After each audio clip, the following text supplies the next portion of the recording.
বহু মানুষ আমার দিকে তাকিয়েছিল যে ওই লোকটা যেন নতি স্বীকার না করে, সে যেন মাথাটা নত না করে।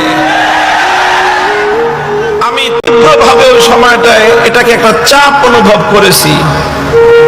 অন্য কোনো কিছুকে এতটা চাপ আমি অনুভব করিনি। আমার জেল হতে পারে, আমার কঠিন শাস্তি হতে পারে, বড় ধরনের হয়রানির শিকার আমি হতে পারি, এটাকে আমি অত বড় চাপ অনুভব করিনি।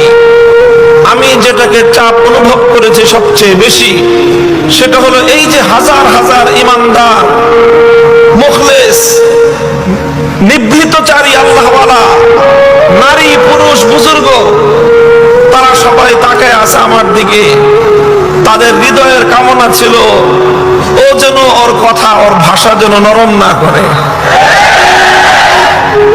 এই জিনিসটা আমি অনুভব করেছিলাম। তখন আমি একটা শপথ করেছিলাম, জীবন যেতে পারে, হকের কথা বলেছি, এই কথা আমি প্রত্যাহার করব না।